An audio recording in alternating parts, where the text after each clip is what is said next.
Hello friends, आज हम लोग का इलेक्ट्रोस्टैटिक का लेक्चर 4 है। प्रीवियस लेक्चर में हम लोग पढ़े थे electric field and its application, और हम लोग आज पढ़ेंगे इलेक्ट्रिक फोर्स ऑफ लाइन। ठीक है, क्लास 12 का फर्स्ट चैप्टर है और लेक्चर हम लोग का 4 है। आइए जल्दी से अपना हम लोग टॉपिक पढ़ते हैं। तो इलेक्ट्रिक फील्ड के बाद आता है इलेक्ट्रिक फोर्स या electric field line. Electric field force यहाँ पे रहेगा, electric force of line. Electric force of line, ठीक है। तो हम लोग जब देखे थे कि इलेक्ट्रिक फील्ड में, तो अगर एक पॉजिटिव चार्ज है तो क्या होता है, इससे इलेक्ट्रिक फील्ड या इलेक्ट्रिक फील्ड लाइन इस प्रकार निकलती है। ठीक है, एक पॉजिटिव के कारण।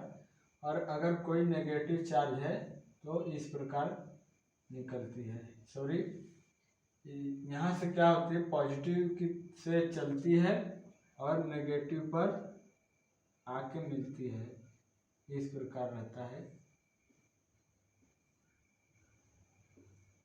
यानी कि यहाँ डायरेक्शन उल्टा होता है पॉजिटिव की केस से। ठीक है, अगर कोई पॉजिटिव चार्ज है तो इस प्रकार निकलती है, अगर कोई नेगेटिव चार्ज है तो इस प्रकार। ये क्या होती है कि एक इमेजिनरी लाइन होती है, कोई रियल में एग्जिस्टेंस नहीं होता है इसका, बस एक इमेजिनरी कंसेप्ट है ये। ठीक है, अगर हम लोग के पास ये दिया है, एक पॉजिटिव चार्ज दिया हो, साथ में एक नेगेटिव चार्ज दिया हो, तब इससे इलेक्ट्रिक फील्ड ऑफ फोर्स या इलेक्ट्रिक फील्ड लाइन किस प्रकार होता है, तो ऐसे होता है। ठीक है, और इस प्रकार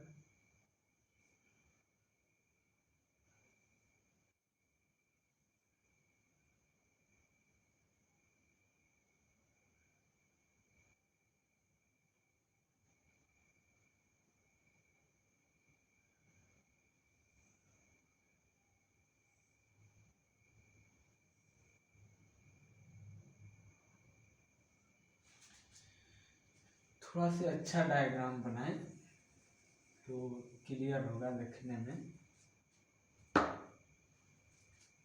ये रहा एक पॉजिटिव चार्ज और ये रहा एक नेगेटिव चार्ज। तो पहला एक स्ट्रेट ऐसे रहता है, तो यहाँ से निकलता है, इस पे आके मिल जाता है। ठीक है, ऐसे।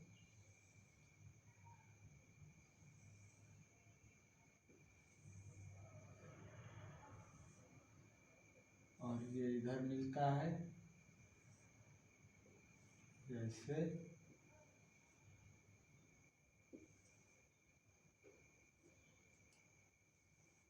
ठीक है, इस प्रकार रहता है electric force of line, positive से चल के नेगेटिव की तरफ।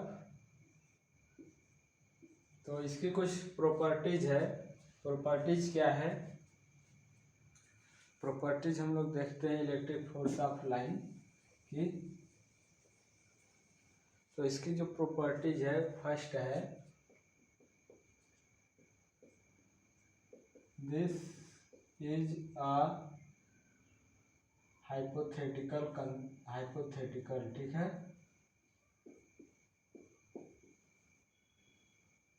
And it's not exist in real में नहीं होता है, एक हाइपोथेटिकल है, इसको इमेजिनरी माना जाता है। हाइपोथेटिकल मतलब इमेजिनरी ही होता है, केवल इसको क्या एक इमेजिनरी कंसेप्ट है। इसको इसी तरह समझने के लिए हम लोग क्या करते हैं, इसको ड्रॉ करते हैं और इसकी स्टडी करते हैं। ठीक है, और दूसरा प्रॉपर्टीज है this field lines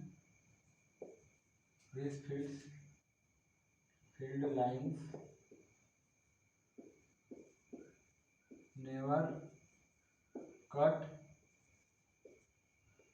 each other.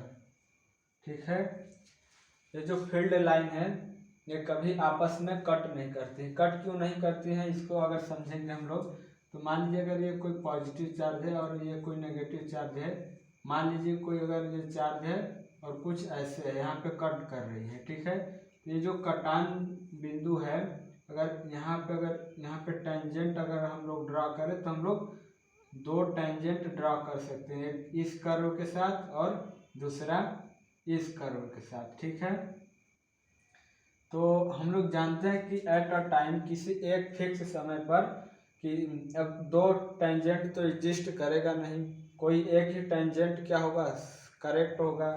अब यहाँ एक ही समय पे दो टेंजेंट है, अब एक ये है ये वाला और एक ये वाला टेंजेंट है, तो हम लोग किसी फिक्स एक ही समय पे केवल एक टेंजेंट ही एग्जिस्ट कर सकता है, इसलिए यह लाइन कभी भी टच नहीं करती। और ठीक है, इस मतलब एक ही समय पे दो टेंजेंट एग्जिस्ट नहीं करती हैं, इसलिए फील्ड लाइन कभी नेवर कट यानी कि कभी कट नहीं कर सकती।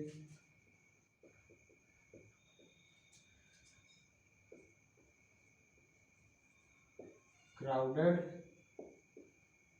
लाइंस रिप्रेजेंट और स्ट्रॉन्ग फील्ड। ठीक है, अगर मान लीजिए ये इस प्रकार अगर हम एक और दूसरा बना दें और ये कुछ इस प्रकार हो, मतलब क्राउडिंग हो, यहाँ पे इस प्रकार हो और एक इस प्रकार हो,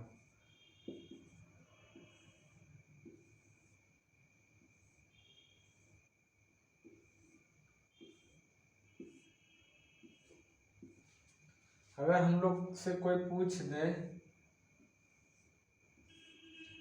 बताइए कि किसका फील्ड जो है सबसे अधिक होगा, मान लीजिए ये फर्स्ट है और ये हम लोग का सेकंड है, इसमें और इसमें पूछेगा कोई कि किसकी जो फील्ड है वो स्ट्रांग है, तो हम लोग को क्या करना होगा, इस पॉइंट का मतलब है crowded lines represent a strong field, मतलब यहाँ पे देखिए क्राउडिंग ज़्यादा है, यानी कि इतना एरिया में 1 2 3 4 5 6 7 लाइन है, यहाँ देखिए इतना ही एरिया में 1 2 3 केवल लाइन है, तो यानी कि जो फर्स्ट की स्ट्रेंथ है वो सेकेंड से ज़्यादा होगी। ठीक है, यानी कि जितना अधिक क्राउडिंग होगी फील्ड लाइन की वो उतना ही स्ट्रांग होगा। ठीक है, और नेक्स्ट पॉइंट जो है, जो अगर हम लोग चार्ज की मात्रा लेंगे यानी कि field number of lines is directly proportional to charge, number of fields line is directly proportional two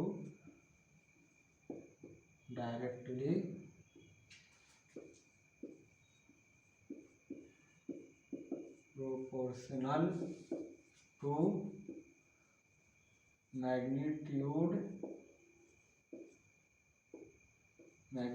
of charge. ठीक है, इस पॉइंट का मतलब क्या है, मान लीजिए कि दो चार्ज हम लोग को दिया है, दोनों पॉजिटिव है, ऐसे इलेक्ट्रिक फील्ड यहाँ से निकल रही है और यहाँ से इस प्रकार निकल रही है।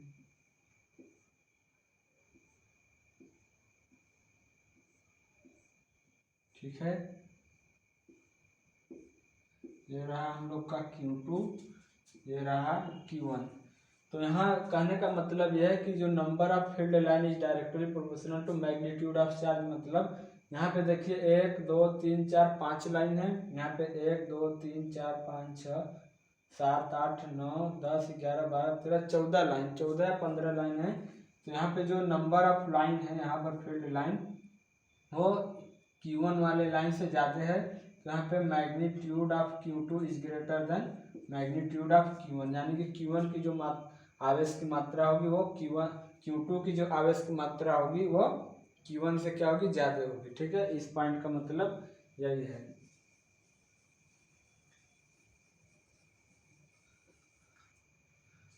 और अगला पॉइंट 4 पॉइंट हो गया, number of field line is proportional to magnitude of charge. और ये क्या करती है, कभी भी अपने को काटती नहीं है। ठीक है, ये रहा हम लोग का इलेक्ट्रिक फोर्स ऑफ लाइन। और इसकी अगर एक पॉजिटिव है एक नेगेटिव है तो इस प्रकार होता है। अगर दोनों पॉजिटिव हो तब किस प्रकार की लाइन होगी, तो दोनोदोनों के लिए हम लोग का कुछ इस प्रकार फील्ड ऑफ इलेक्ट्रिक फील्ड की जो लाइन है वो बनती है। कई बार लाइन के कंसेप्ट में भी क्वेश्चन पूछ लिया जाता है। अभी जब प्रीवियस ईयर क्वेश्चन हम लोग करेंगे तो उसमें देखेंगे कि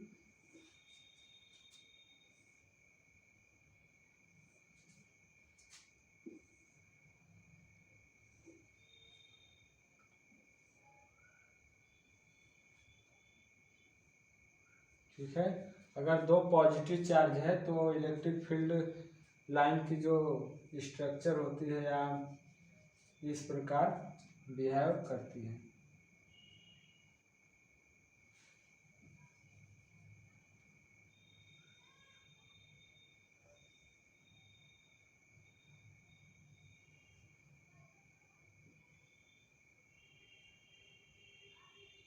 ठीक है, इस प्रकार होता है। अगर एक पॉजिटिव एक नेगेटिव हो तो इस प्रकार, अगर दोनों पॉजिटिव हो तो जो है इस प्रकार होता है।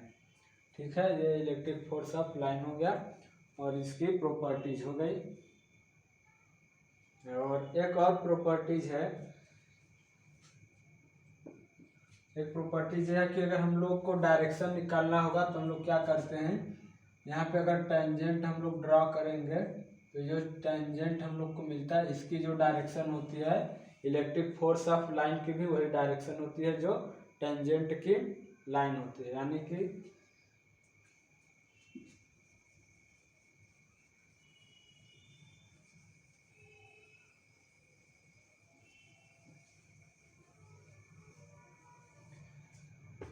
the direction of tangent, the direction of tangent same as, यहाँ पे इज कर लीजिएगा, इज सेम एज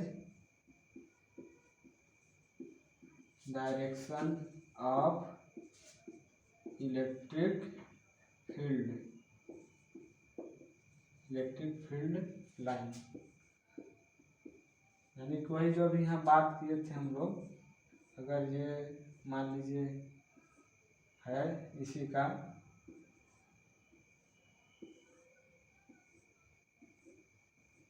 तो अगर हम लोग यहाँ पे अगर इलेक्ट्रिक फील्ड यहाँ पे अगर एक टेंजेंट ड्रा करेंगे तो इसकी जो डायरेक्शन होगी इस पॉइंट पे इलेक्ट्रिक फील्ड की भी डायरेक्शन यही होगी। ठीक है, आइए अब हम लोग इलेक्ट्रिक फ्लक्स की तरफ बढ़ते हैं।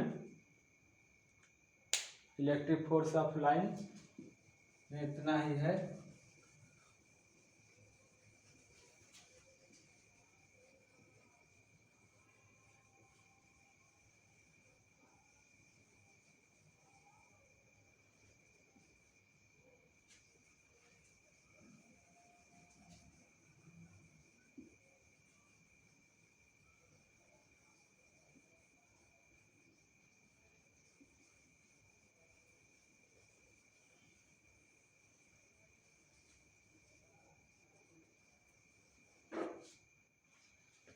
तो अब हम लोग पढ़ेंगे इलेक्ट्रिक फ्लक्स।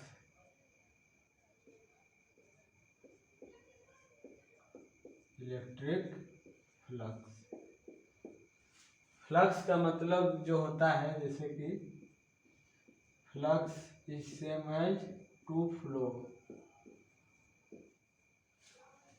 फ्लक्स का जो ग्रीक एक वर्ड होता है वहीं से लिया गया। टू फ्लो का मतलब ही फ्लक्स होता है। फ्लक्स यानी कि जैसे टू फ्लो मतलब बहाव, यानी कि अगर जल की बहाव देखा जाए तो अब हम लोग जो इलेक्ट्रोस्टैटिक में टू फ्लो या फ्लक्स वर्ड का यूज कहाँ करते हैं कि जो इलेक्ट्रिक फील्ड की बहाव है किसी एरिया, जैसे कि मान लीजिए कोई एलिमेंटल एरिया हम लोग को ये मान लीजिए कोई वर्ग है, ठीक है। तो अब टू फ्लो को अगर हम रियल लाइफ में देखते हैं, टू फ्लो का मतलब क्या होता है, जैसे नदी में जल की बहाव कैसे है, एक पर्टिकुलर एरिया एरिया से कितना जल बह रहा है, तो हम लोग वो क्या होता है रियल लाइफ में या हम लोग के है। और इलेक्ट्रोस्टैटिक में टू फ्लो या फ्लक्स का मतलब क्या होता है कि एक एरिया दिया है हम लोग को और उससे कितना इलेक्ट्रिक फील्ड कितनी पास हो रही है, ठीक है। तो फ्लक्स या टू फ्लो का मतलब इलेक्ट्रोस्टैटिक में ये होता है। और रियल लाइफ में टू फ्लो का तो बहुत बहुत सा मतलब होता है, ठीक है। तो इलेक्ट्रिक फ्लक्स का जो क्या है, एक सूत्र है इलेक्ट्रिक फ्लक्स को हम लोग क्या करते हैं, फाई से डिनोट करते हैं। Phi is equal to vector E dot d. अगर एक कोई एलिमेंटल एरिया दिया है तो उसको वेक्टर, ये एक स्केलर क्वांटिटी है, ठीक है। और कॉस थीटा होता है। अगर कोई मान लीजिए इसकी एरिया डी ए है और इससे एक इलेक्ट्रिक फील्ड पास हो रही है,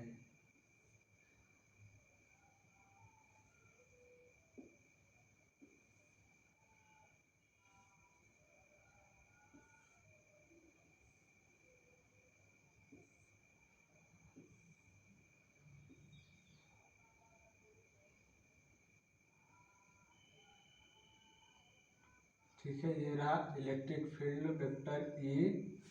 और अब एरिया, यहाँ देखिए एरिया वेक्टर ये क्या है, ये है एरिया वेक्टर। एरिया वेक्टर का मतलब क्या होता है, एरिया होता है और एरिया वेक्टर की जो डायरेक्शन क्या होता है, तो ये जो आप प्लेन देख रहे हैं वर्ग का, इसके परपेंडिकुलर जो होगा, तो इसके परपेंडिकुलर जो वेक्टर होगा वो क्या होगा, एरिया वेक्टर। तो मान लीजिए परपेंडिकुलर वेक्टर ये हो गया एक, ये क्या है एरिया वेक्टर है। और हम लोग अगर यहाँ पे देखें तो मान लीजिए जो इलेक्ट्रिक फील्ड है, इलेक्ट्रिक फील्ड ई और यहाँ पे एक एरिया वेक्टर है, इसके बीच का जो मान लीजिए अगर एरिया वेक्टर की डायरेक्शन इधर है, यहाँ पे माना गया है, लेकिन इस केस में जो एरिया वेक्टर की डायरेक्शन है वो प्लेन के परपेंडिकुलर है। अगर ये एंगल थीटा है तो हम लोग क्या करते हैं, phi electric flux is equal to लिखते हैं vector E dot d A, या लिखते हैं ई ए कॉस थीटा, ठीक है। डॉट प्रोडक्ट है और इसका जब हम लोग मैग्नीट्यूड या इसकी लिखते हैं तो हम ई ए कॉस थीटा लिख देते हैं, ठीक है। ये रहा इलेक्ट्रिक फ्लक्स। अगर मान लीजिए यहाँ पे अगर हम लोग ये इस प्लेन का अगर इस कंडीशन में ऐसे है तो इलेक्ट्रिक फ्लक्स कुछ और होगा। अगर इसको थोड़ा से रोटेट करके इस प्रकार कर दे तो इलेक्ट्रिक फ्लक्स कुछ और होगा। अगर इसको इस प्रकार रख दे तो इलेक्ट्रिक फ्लक्स कुछ और होगा। क्यों चेंज होगा, क्योंकि यहाँ पे हम लोग का थीटा चेंज होता है, इसलिए इलेक्ट्रिक फ्लक्स डिफरेंट कंडीशन में डिफरेंट होता है, ठीक है। तो आइए कुछ हम लोग इस पे एग्जाम्पल करेंगे तो और क्लियर होता जाएगा।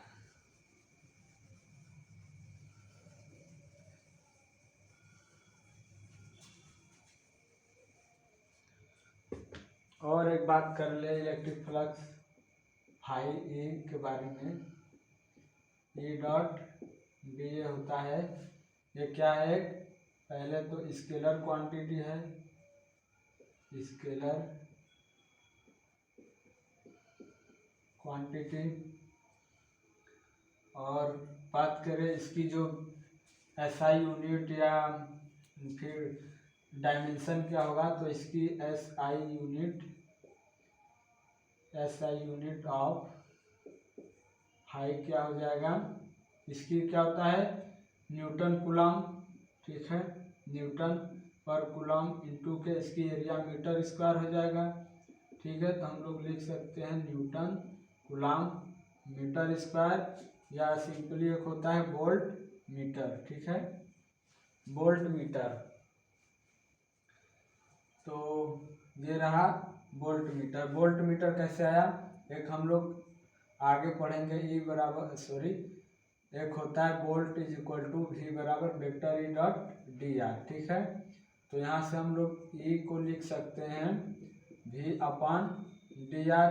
तो यहाँ पे देखिए ये रहा हम लोग का ई का मान, ई की फार्मूला, अगर ई न्यूटन बटे कूलम मीटर इंटू मीटर कर दे 1/, तो ये देखिए इसी को इस प्रकार हम लोग लिख सकते हैं। अब ये देखिए यहाँ से न्यूटन कूलम, ठीक है, न्यूटन कूलम का जगह हम लोग लिख सकते हैं न्यूटन कूलम, यहाँ से भी का अगर देखें तो क्या हो जाएगा न्यूटन कूलम इंटू मीटर, ठीक है। यहाँ पे जो है मीटर ऊपर रहेगा, मीटर स्क्वायर ऊपर रहेगा, ठीक है। तो यहाँ पे हो जाएगा मीटर का स्क्वायर है। यहाँ देखिए अब भी वोल्ट का मतलब न्यूटन कूलम इंटू मीटर है, तो यहाँ से हो जाएगा मीटर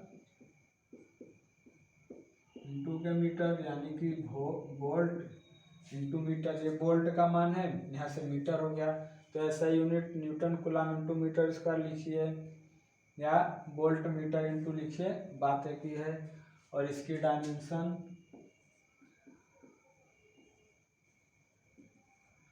डायमेंशन की हम लोग बात करें तो यहाँ से भी निकाल सकते हैं हम लोग, यहाँ से भी निकाल सकते हैं। तो चलिए हम लोग यहाँ से निकालते हैं।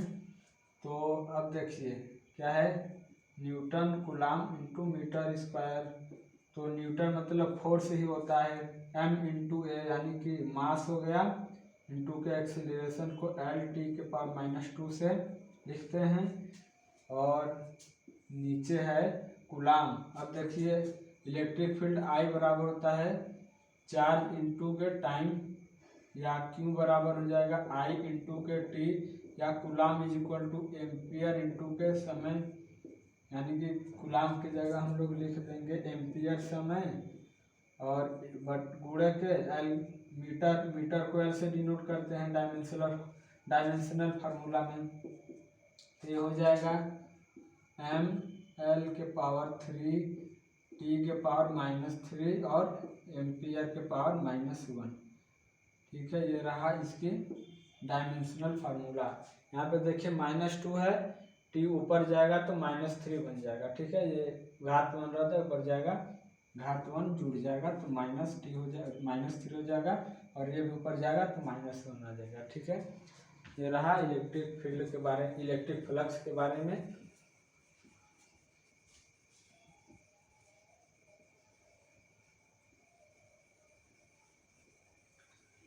अगर लेक्चर को अच्छे से उपयोग करना है तो आप पढ़ते वक्त नोट्स ज़रूर बनाइए। नोट्स नहीं बनाएंगे तो रिवीजन में दिक्कत होगी और बहुत अच्छे से लेक्चर समझ में नहीं आएगा। इसलिए नोट बहुत इम्पोर्टेंट है। आइए अब एग्जाम्पल हम लोग देखते हैं। तो फर्स्ट एग्जाम्पल मान लीजिए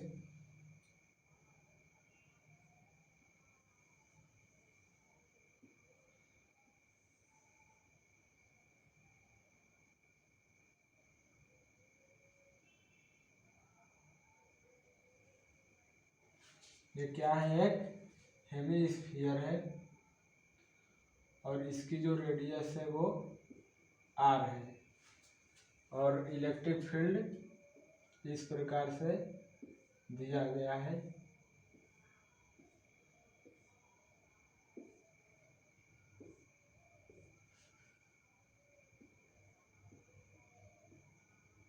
ये रहा इलेक्ट्रिक फील्ड E, और ये हेमिस्फीयर है रेडियस r का। तो हम लोग को क्या निकालना है, इलेक्ट्रिक फ्लक्स निकालना है, ठीक है। एक हेमिस्फीयर है और इलेक्ट्रिक इलेक्ट्रिक फील्ड पास हो रहा है। जैसे कि एक हेमिस्फीयर है, इस प्रकार रखा है और नीचे से इलेक्ट्रिक फील्ड ऊपर की ओर जा रही है। ठीक है, इसकी जो बॉटम सरफेस है नीचे की, उसके परपेंडिकुलर है। तो हम लोग इसको निकालने के लिए क्या करते हैं, इसकी प्रतिबिंब लेंगे। तो आप देखेंगे कि यही वाला, इसकी अगर इस साइड से मान लीजिए कि ये क्या जा रहा है, एक रे जा रही है, किरण जा रही है, तो इसकी जो प्रतिबिंब बनेगी आप देखेंगे तो एक इस प्रकार की प्रतिबिंब बनेगी सर्कल के रूप में। और इसकी जो रेडियस आर होगा, तो हम लोग को एरिया क्या मिलेगा, एरिया मिलेगा इसका पाई आर स्क्वायर। ठीक है, और इलेक्ट्रिक फील्ड का मान ई है, तो फाई क्या होता है, वेक्टर ई डॉट डी ए वेक्टर, एरिया वेक्टर, और इसकी भी एरिया वेक्टर परपेंडिकुलर होगी और इलेक्ट्रिक फील्ड की भी डायरेक्शन यही है।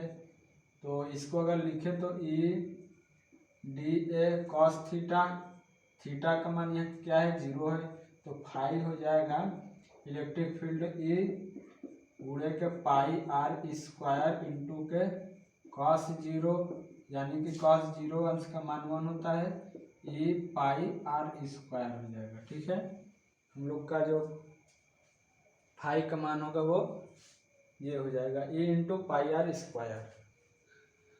आइए आगे एग्जाम्पल देखते हैं। तो एग्जाम्पल नंबर 2 हम लोग लेंगे कि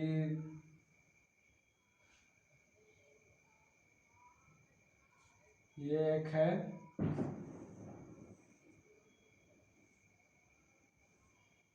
हमारे पास एक सिलेंडर है। ठीक है, और इसकी जो रेडियस है वो क्या है, आर है। ये हमारे पास एक सिलेंडर है, इसकी रेडियस आर है, और क्या हो रहा है, इस पार से इस पार की तरफ एक इलेक्ट्रिक फील्ड आ रही है। ठीक है, तो हम लोग को क्या बताना है, इलेक्ट्रिक फील्ड सॉरी फाई की मान बताना है। ठीक है, तो इलेक्ट्रिक फ्लक्स का मान क्या होगा, इसमें हम लोग को निकालना है। तो आप लोग यहाँ पे देखिए क्या कैसे होगा।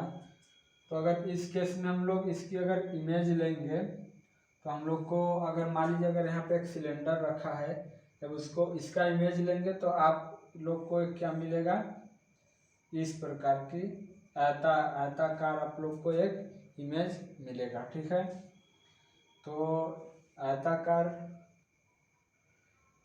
एरिया वेक्टर, इस केस में अगर आप इमेज लेंगे तो देखिए कैसे होगा।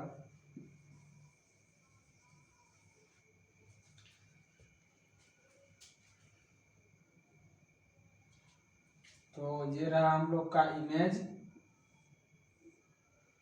और इलेक्ट्रिक फील्ड जो है ऐसे मान लीजिए इधर से इलेक्ट्रिक फील्ड जा रही है और हम लोग के सिलेंडर का इमेज ये रहा। तो इलेक्ट्रिक फील्ड की जो डायरेक्शन है मान लीजिए प्लेन के अंदर जा रही है।